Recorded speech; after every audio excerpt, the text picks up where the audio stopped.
At its height, Rome wasn't just a city. It was the beating heart of a world-spanning empire, stretching from the misty hills of Britannia to the sun-scorched sands of Egypt. Rome ruled over 60 million people with roads, law, and sheer ambition. It pioneered advanced engineering, aqueducts, massive arenas, and towering monuments that still stand today. Roman legions crushed enemies with brutal efficiency, while Roman culture, language, and law shaped the blueprint for Western civilization. In a world of chaos, Rome brought order until it didn't. Rome didn't fall with one final battle or a flaming collapse. It rotted from the inside, choked on its own decadence, and finally got body slammed by a bunch of tribes it used to call barbarians. What killed Rome wasn't just war, it was ego, corruption, laziness, and outsourcing. Sound familiar? This is Iron Rations. Like, subscribe, and let's get into it.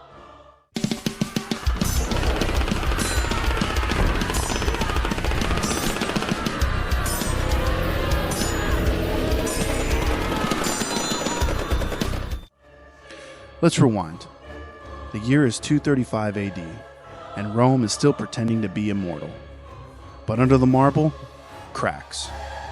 Between 235 and 284, just 50 years, Rome had 26 emperors. Only one died of natural causes. The rest? Assassinated, poisoned, killed in battle, or just straight up disappeared like a bad investment. This period is called the crisis of the 3rd century. But crisis is putting it gently. It was an imperial dumpster fire. Every general with a sword and an ego declared himself emperor. Civil wars weren't disruptions, they were the system. Imagine a government where every promotion starts with a coup. This was Rome. With all that instability came economic collapse. Coinage was so devalued, it was barely worth its weight in rust. Trade dried up, urban populations shrank, infrastructure crumbled. Roads, aqueducts, even border defenses. Famine hit, plagues swept in, and nobody, not the Senate, not the emperors, had a plan. Rome was bleeding out slowly, and every bandage was made of gold leaf. Now let's talk about the outsiders who delivered the final blow. To Rome, barbarian just meant not Roman. But these weren't mindless brutes. These were tribal confederations. Smart, strategic, and absolutely done with Rome's incompetency. Let's meet the wrecking crew and what became of them after the dust settled. The Visigoths. Originally from Eastern Europe, these Goths moved into Roman territory as refugees fleeing the Huns. Rome welcomed them and then treated them like garbage, so they rebelled. In 378 AD, they wiped out a Roman army at the Battle of Adrianople. Then in 410, under Alaric, they sacked Rome itself. That's like your intern robbing your house after you forgot to pay him. After the fall, the Visigoths settled in what's now Spain and southern France. They blended Roman customs with their own and kickstarted what would become medieval Spain. The Ostrogoths. Cousins to the Visigoths. They came from the east as well. After Rome's collapse, they filled the power vacuum in Italy. Their king, Theodoric the Great, ruled as a Roman-style emperor with roads, baths, and libraries. They respected Roman culture, but ran things their way.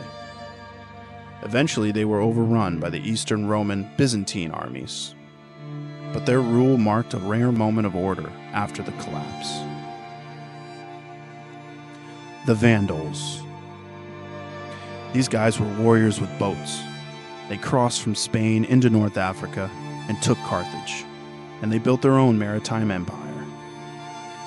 Then they invaded Italy and sacked Rome again in 455 AD. Stripping it so clean, the word vandalism was born. Afterward, they ran a kingdom in North Africa until, again, the Byzantines crushed them in the 6th century. The Huns. The Huns came from Central Asia, mounted archers, fast-moving, brutal, and fearless. Led by Attila, they swept through Eastern Europe, terrorizing Rome's borders.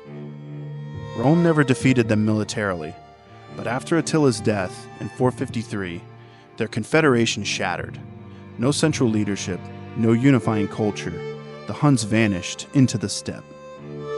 They never founded a nation, but they caused a chain reaction that toppled empires. The Franks. A Germanic tribe that Rome tried to bribe into obedience. It didn't work. But instead of sacking Rome, the Franks played the long game. They expanded north, merged with Christian traditions, and under Clovis, in the late 400s, they became the foundation of France. By the time Charlemagne arrived in 800 AD, the Franks were calling themselves Holy Roman Emperors. Rome fell, and the Franks rebranded it. The Saxons and Angles. These tribes migrated into Britain after the Romans pulled out. They pushed the native Britons west and formed petty kingdoms that eventually evolved into England. Their legacy? The Anglo-Saxon world. Laws, language, and bloodlines that still define the modern world in Britain today. Rome had a problem. It needed soldiers, but Romans didn't want to fight anymore. So they hired barbarians to fill their legions with Goths, Franks, and even former enemies. By the 5th century, many Roman generals were Germanic, loyal not to Rome, but to whoever paid best. Alaric, former Roman commander. Odoacer also worked for Rome, until he didn't. This wasn't conquest from the outside. This was outsourced obsolescence. Rome didn't fall to invaders. It let them in, handed them swords, and asked them to fill out a 1099. Let's rewind again. In 313 AD, Constantine the Great legalized Christianity, and by 380, Emperor Theodosius made it the empire's official religion. This changed everything. Pagan temples were shut down, Christian bishops became powerful political players, and the emperor now seen as God's agent on earth. The church offered something Rome couldn't: certainty, order, salvation, and purpose. And after Rome fell, it was the church that stepped in. Pope Leo even negotiated with Attila. Monasteries preserved knowledge. Christianity didn't just survive the collapse, it colonized the ruins. Rome's body died, but its soul lived on, wearing a robe and holding a crucifix. By 476 AD, Rome was a hollow shell, a city of marble ruins and fading memories. The once great empire now limped along, propped up by warlords and half-paid mercenaries. Its final Western emperor? A teenage boy named Romulus Augustulus. That's right, they named him Romulus after the mythical founder of Rome. And Augustulus, that wasn't even his real surname. It means Little Augustus, like a bootleg version of a great emperor. He was the empire's final act, and it was a parody. Romulus didn't come from a royal line. His father, Orestes, was a Roman general, a political climber who'd once served under Attila the Hun. He later seized power for himself. When Orestes refused to grant land to the barbarian mercenaries in his army, they revolted. But instead of fighting him directly, they went for his son, the puppet emperor he had installed. Romulus had no real power. He was around 14 years old when he took the throne, and reigned for just 10 months. There are no great speeches, no laws passed, no marble busts commemorating him. Just a scared kid wearing the crown of a dead empire. Meanwhile, the man who dethroned him, a Germanic warrior named Odoacer. Odoacer came from the Caesarians, a lesser-known tribe of East Germanic origin, though his background and records are sketchy, like most things in late Rome. But what is clear is Odoacer wasn't just a brute. He was a strategic, calculating, and surprisingly restrained bear of a man. The guy who brought down the Roman Empire didn't even bother calling himself emperor.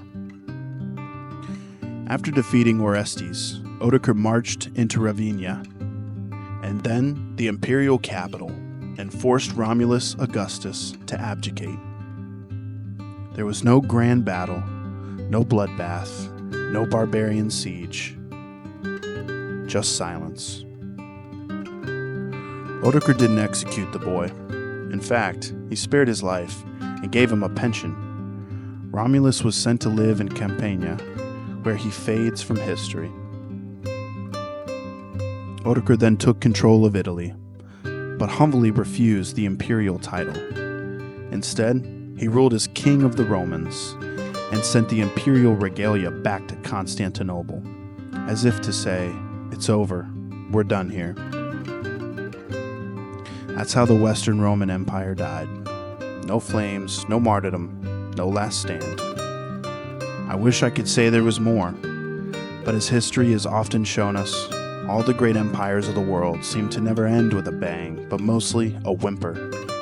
They overextend and eventually burn themselves out, and then fade away into history, falling back into their shared place in the world for another empire to rise and repeat the same cycle. The Western Roman Empire was dead, and no one really mourned it. An empire that once ruled 60 million people, gone without a fight.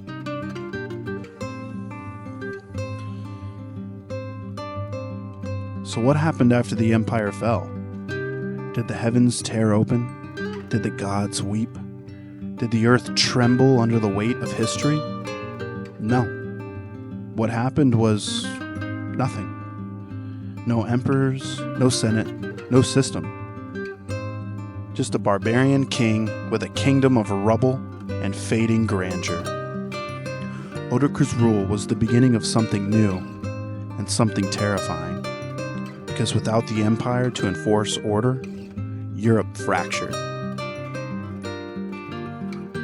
Cities emptied, roads became overgrown, coins were hoarded or forgotten, and people, for the first time in centuries, began to live and die without ever knowing Rome had existed. Imagine being born into a world where you don't even know running water used to be a thing. The aqueducts broke, the fountains ran dry, bathhouses were abandoned, and bathing itself even became suspicious. Disease spread, literacy vanished, trade shut down, and with it, access to goods, news, and even ideas. The great basilicas of Rome repurposed into barns, fortresses, or just rubble. Warlords ruled by fear. Peasants were tied to the land, and religion, once one part of Roman society, became the only part.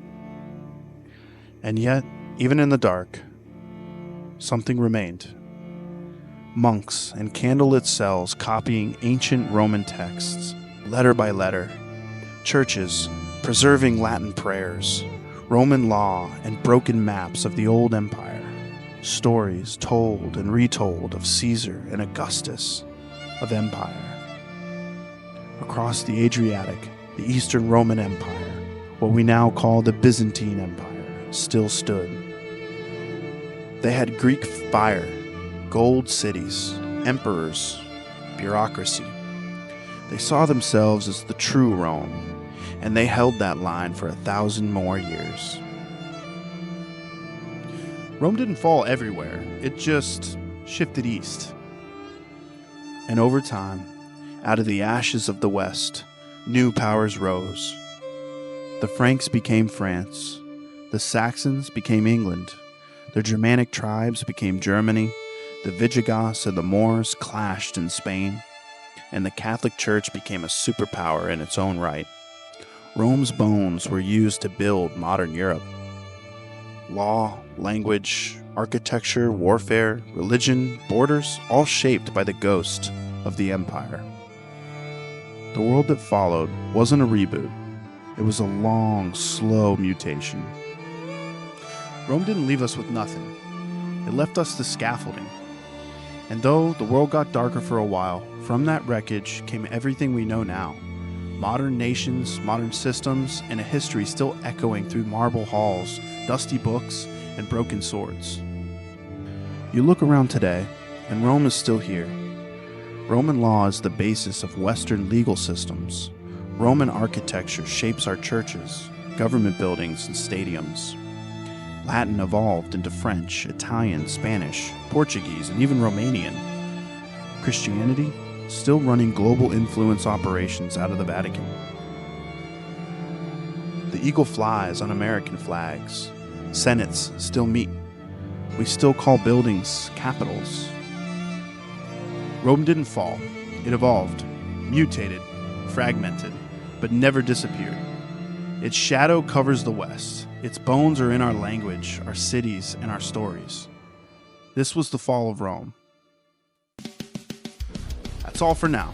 This is Iron Rations. If you enjoyed this video, please like, subscribe, and don't forget to check out another video I'll put up at the end screen. And remember, Christ is King. This video and its contents adhere to the YouTube community guidelines and are protected under copyright law, U.S. Code 17, Sections 107 through 118, as a result of the Digital Millennial Copyright Act for fair use and the purpose of criticism, commentary, education, and parody.